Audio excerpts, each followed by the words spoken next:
Investing in research is not just a policy choice, but a necessity for Europe's long-term competitiveness.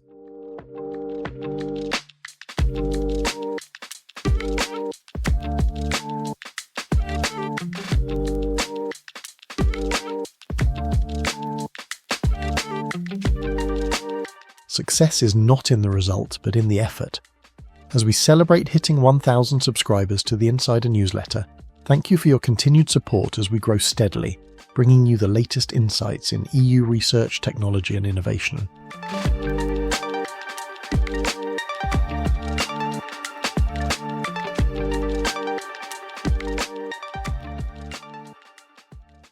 Welcome back to the Insider Roundup, the podcast that brings you in-depth analysis of the latest developments shaping the world of research and innovation in Europe. Today, we are going to dive deep into the most pressing issue around, the increasing uncertain landscape of EU R&I funding. We'll start with a quick helicopter view of some of the top stories from the newsletter, and if any of these pique your interest, don't forget to check out the full newsletter for the editorial and the curated news clipping of the key articles and updates. Now, let's begin with the EU R&I policy in our clipping. Various organizations have released the recommendations for the next framework program, FP10. We have been following this and reporting back to you. Now, the latest releases have been from the University of Bergen, Sweden's Research Council, and ERASH, representing applied higher education at national and European level. Meanwhile, the European Parliament is gearing up to debate two possible timelines for Commissioner hearings, and you'll also find links exploring the implications of the new EU power structure for research and innovation. Worth checking it out. In the Research and Innovation Funding Landscape section, we're seeing discussions on a proposed competitiveness fund, which I'm sure you've all heard about, and also the ongoing concerns about funding gaps. Our newsletter links to articles exploring the role of InvestEU and the Recovery and Resilience Facility in supporting research and innovation, while also covering concerns about potential research funding cuts in the UK. It doesn't happen only in Europe. Looking toward the future in foresight, we provide curated contents on the global strategic trends outlined by the UK Ministry of Defence, which projects trends out to 2055. It's a really interesting report. And there's also a celebration of INESCTEC's 40th anniversary, which starts now, and we recognize its vital contributions to research and innovation. There's much more to come around this. In knowledge valorization and entrepreneurship, the European Commission and the European Patent Office are strengthening their cooperation to enhance knowledge valorization and intellectual asset management. There's also coverage on how technology transfer can help drive innovation and address societal challenges. More ideas around this. Now, for the evolving open science landscape, we highlight the technical launch of the European Open Science Cloud EU node, EOSC, and COARA's effort to find new steering board members and the chair to guide its initiatives. Then we have regions. Regions are playing a key role in shaping the future of research and innovation, and our news clippings showcase regional perspectives on FP10, for example, around the EU Artificial Intelligence Act at the regional level, and the ambitious efforts of cities across Europe working towards climate neutrality. In the area of skills and careers in research and innovation, hugely important for everyone, we celebrate the Marie Curie researcher David Baker's Nobel Prize win in chemistry and point to resources for exploring research career opportunities, including Robert Schuman traineeships at European Parliamentary Research Service. Then on international cooperation, we share updates on the US research enterprise, insights from the Quadriennial Science and Technology Review, another really interesting report, and new cooperation initiatives between the UK and Europe to foster collaboration in research and innovation. We hope it is going forward. In research infrastructures, finally, we've included links discussing the 2026 roadmap update, which focus on the need for increased investment in research infrastructures, of course, to support cutting-edge developments in science and innovation.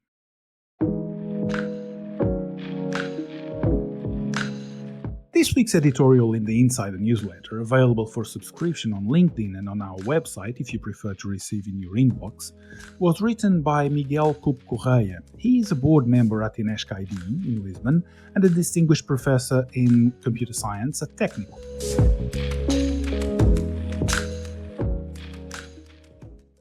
Now, the editorial is titled Web3 and Blockchain in Europe, from Hype to impact. It breaks down the critical applications of blockchain technology that are now driving tangible change. For many years, blockchain was primarily discussed in theoretical terms, often confined to cryptocurrency conversations.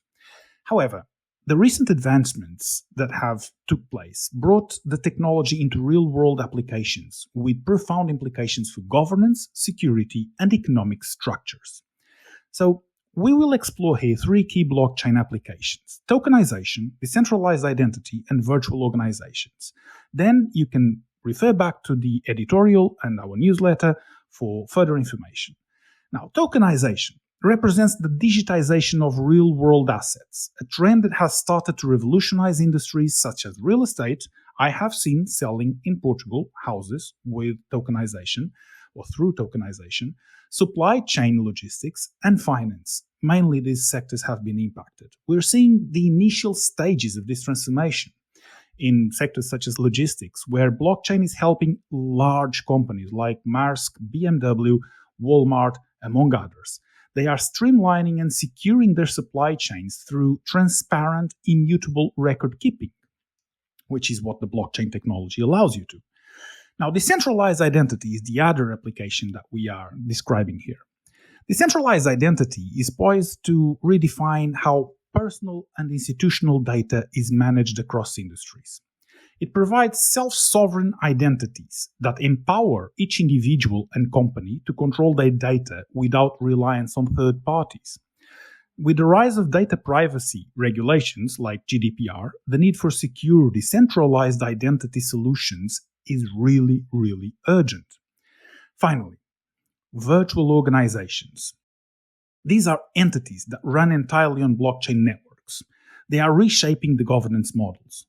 These decentralized entities allow secure, transparent decision-making and are being adopted in sectors like agri-food, cybersecurity, among many others. For example, the European project European Blockchain Services Infrastructure is leading the charge in using blockchain to enhance public services. It's really interesting and you should really look at it. Ineshka ID, through its involvement in European projects like DE4A and Blockchain.pt, which is the brother, for example, of Belgium for Blockchain or Blockchain for Belgium, is at the forefront of these developments, contributing to a range of initiatives aimed at maximizing blockchain's potential in areas like governance, digital identity, and cross-border exchange. Let's now analyze how the community and recent publications are addressing the most pressing issue for the European research and innovation community today: the future of EU R&I funding. Now, we start with what EARTO has raised as urgent concerns over the proposed cuts to research and innovation funding in the upcoming EU budget. This alarm stems from the Council's recent decision to impose 400 million in cuts to Horizon Europe. Yes, 400 million, directly contradicting what the Draghi report says is an urgent call for increased investment. And this is despite repeated calls for massive public investment in research and innovation, coming from 2003, targeting 3% of EU GDP for research and innovation, and the 200 billion budget for FP10. Everybody has been calling for this, everybody has been saying that without this, Europe's research and innovation capacity will be severely constrained. And the Council decision seems to be moving in the opposite direction. It's not understandable. This reflects broader structural issues that are outlined in the Draghi report. According to the report, Europe is facing three transformative changes: slowing productivity growth, the need for accelerated innovation, and maintaining technological leadership. Well, these are not news for us, but they are important to emphasize in a moment where budgets are being defined. The report emphasizes that Europe must bridge its innovation gap by investing more in breakthrough technologies. Not news again, but it is really, really crucial. However, the proposed cuts undermine this ambition, putting Europe's future growth really at risk. The Secretary General of LERU, League of European Research Universities, Kurt, echoed this sentiment on LinkedIn, warning that these budget cuts are sending, and I cite what he said, a worrying signal for the future of Europe's research and innovation ecosystem. Kurt's post reflects the general consensus among research leaders that unless FP10's budget is ring-fenced, there is a real threat that key programs like Horizon Europe may face further cuts unless stakeholders aggressively lobby for increased allocations. And this is what has been happening. We will go into it.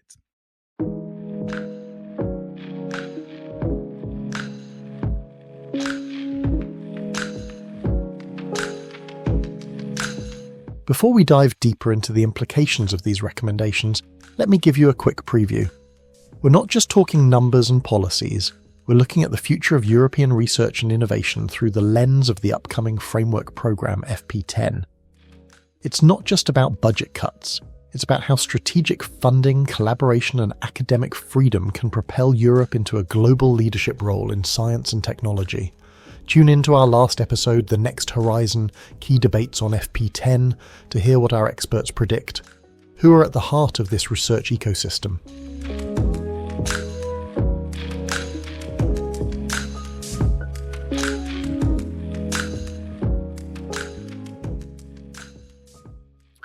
This is where, for example, EARTO's policy recommendations come into play, and many others. But let's focus on EARTO's most recent policy recommendations. They outline several critical areas that need urgent attention. Number one is increased research and innovation investment. It could not be any other way. So EARTO stresses that public investment in research and development is crucial, especially in a global landscape where competition is really heating up. The Draghi report also reiterates this point, emphasizing that Europe must close its productivity gap with regions like the US. The report also highlights that Europe's need for growth is rising. This is a citation. Europe's need for growth is rising. It's a really interesting phrase. Due to shrinking populations and growing economic pressures. There is a lot to unpack in this phrase, but let's move on. Therefore, increasing investment to the 3% of GDP, which is long due, is not only desirable or necessary, it's really imperative today. But the Council's current proposal of cutting budget to Horizon Europe is going in the opposite direction. It's threatening Europe's ability to remain globally competitive. So this is particularly concerning as a trend-setting movement. And when considering that Horizon 2020 ex post evaluation, recently published as well, which identified a 159 billion funding gap needed to support high-quality research proposals. Many research and innovation projects under Horizon Europe are really being left unfunded due to insufficient budgets, not because of lack of quality, but because of insufficient budget. As an evaluator, personally, I have seen many proposals that are rated 14.5 being left unfunded. This funding shortfall is only exacerbated by further cuts. We have to go in the opposite direction. The other recommendation by EARTO is related to the coordination between research and innovation and industrial policies. Europe's competitiveness is increasingly dependent on these synergies between industrial policies and research. The Draghi report goes in this direction and supports this notion too, emphasizing that Europe must not only maintain its manufacturing leadership, but also develop new breakthrough technologies. It proposes a joint decarbonization and competitiveness plan, suggesting that sectors like clean technology, automotive, and energy must be prioritized to achieve both green transition and economic growth. Then we have the pan-EU collaboration. The ability of the EU to pool resources and collaborate across borders is one of its greatest strengths in addressing societal and industrial challenges. However, as EARTO points out, the 64 million cuts to institutionalized partnerships weaken the EU's ability to tackle global challenges like climate change and digital transformation. And combined with the funding shortfall for high-quality projects, we stay in a position where we are unable to maintain our run, to position ourselves as a global leader in research and innovation. We really must actively advocate to increase research spending, and this is what motivated me to focus so much on this topic today as well. Meanwhile, Ursula von der Leyen, the President of the European Commission, has been vocal about her desire for Europe to switch gears and make research and innovation the driving force of the European economy.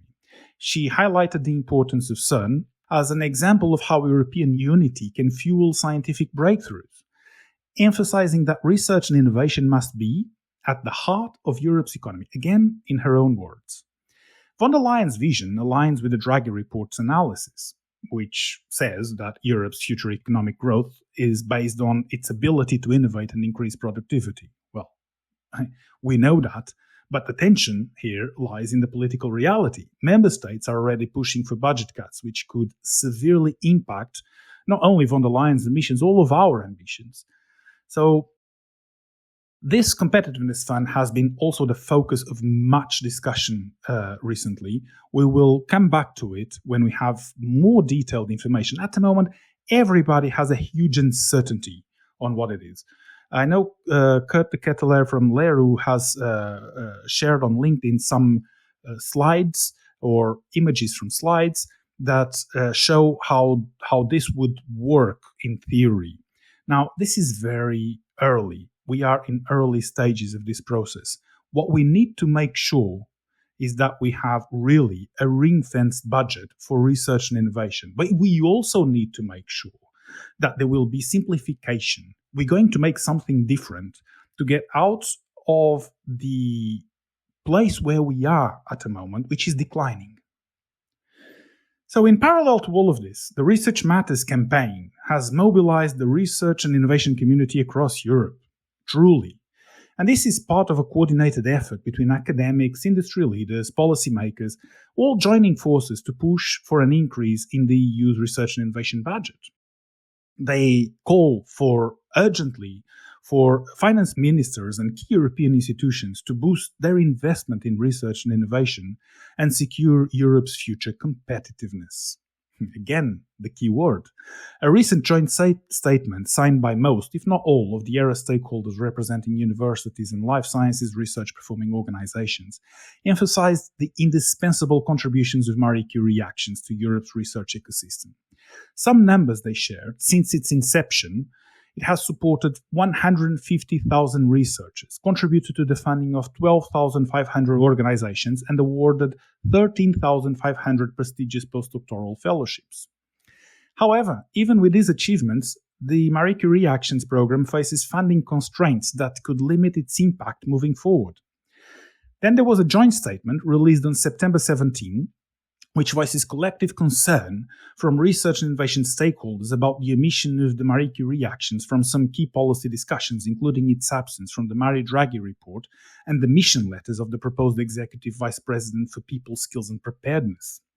This omission is troubling, given the program's track record of excellence, which includes producing 18 Nobel Prize laureates and multiple award-winning researchers. The statement calls for the increased recognition and substantial budget boost to the Marie Curie Actions program, with which we agree. Now, we really need to focus on skills, and the statement highlights the importance of the Marie Curie Actions also in driving another key issue: interdisciplinary, intersectoral, and international collaboration. So, Marie Curie is not just about mobility. It really fosters innovation that meets Europe's societal and national needs. People foster innovation. People do the research that results in innovation. This has to be acknowledged by policymakers and decision makers around Europe urgently. Examples like Rana Sanyal's work on smart nanomedicines for chemotherapy or Anne Ansland's propulsion technology for the space industry demonstrate the real-world impact of the Marie Curie-funded research. The Research Matters campaign has had significant traction, media traction, with articles appearing in basically all of the major outlets with some relation with research and innovation and even beyond. And this says something about the sense of urgency felt across the European research and innovation ecosystem. For example, the Times Higher Education warned that Europe will fail, and I am citing, without an increased research budget. And it echoes what Enrico Letta said at a recent campaign event. The former Prime Minister of Italy and author of a major report on EU competitiveness has been a leading voice in the push for greater research funding. He argues that without bold financial commitments, Europe risks losing ground to global competitors, like United States, China, South Korea, among others. These global competitors have substantially ramped up their research and innovation investments in recent years. For example, South Korea is leading the rankings with 4.5%, but many other regions across the world are increasing their investment. So We really need to increase this investment because we are not going to be able to address the societal challenges without technology. And without research, we do not have technology. So the Marie Curie joint statement that goes in the same line of reasoning warns that Europe's competitiveness is at risk in high-quality bottom-up research if the budget is not increased for high-quality bottom-up research. It argues that we also need to ring-fence budget for Marie Curie, not only to improve the application success rates, which currently stands at 14%, which is not very far from the average, not saying that it is a good average, but it's not very far from the EU average of the programs, but also allow more researchers to access vital funding. This is the really important part. Allow researchers to access vital funding. We need, however, to have a lot of coordinated effort among the EU level and the national level. Without a coordinated effort, we are not going to achieve this. The percentage of GDP of investment at the EU level versus the national level is ridiculously small. And if we just increase a little bit the percentage of GDP invested by all the member states by 1%, we will reach more than the 200 billion that people are asking for. And if member states really bet on increasing, like the Draghi report calls for, by 50% in national investments in their own countries and regions, which is something that we do not see since the 1960s, an increase in 50% in research and innovation but national budgets, they will see, not immediately, but almost, really good results coming out, not only in terms of coherence and growth, but also in terms of political stability, in terms of economic results. So, congratulations to the Research Matters campaign that is building and has built significant momentum and has the backing of research organizations, universities, policymakers, and has just had a very high-profile event featuring Enrico Letta, Christian Eller, and is sending a clear message to European leaders. Investing in research is not just a policy choice, but a necessity for Europe's long-term competitiveness. And that's all for today, and for this roundup. Muito obrigado, and stay tuned for the insightful conversation with an ERC grant winner next week.